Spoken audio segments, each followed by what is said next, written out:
రథసప్తమి తిథి ఉండగా సమంత్రక స్నానం చేయాలి. మంత్రం లేని స్నానం మీరు చేశారనుకోండి, అది కాకి స్నానం అని పిలుస్తారు. దానివల్ల ప్రయోజనం ఏమి ఉండదు. జిల్లేడాకులు రేగుపళ్ళు తల మీద పెట్టుకుని నేను పోసుకున్నానండి అన్నారనుకోండి, దానికి ఏం ఉపయోగం ఉండదు. సమంత్రకమే చేయవలసి ఉంటుంది స్నానాన్ని.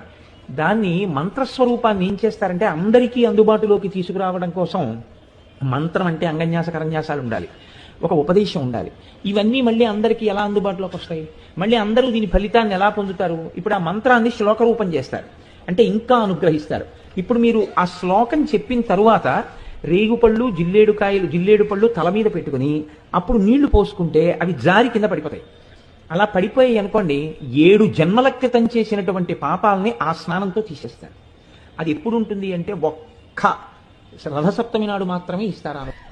యజ్జన్మ కృతం పాపం మయా సప్తమ జన్మసు తన్మే రోగంచ శోకంచ మాకరీహంతు సప్తమి ఏతజ్జన్మ కృతం పాపం యచ్చ జన్మాంతరార్జితం మనోవాక్కాయజం యచ్చ జ్ఞాతా జ్ఞేతే చయే పునః ఇది సప్తవిధం పాపం స్నానాన్నే సప్తసప్తికే సప్తవ్యాధి సమాయుక్తం హరమాకరి సప్తమి.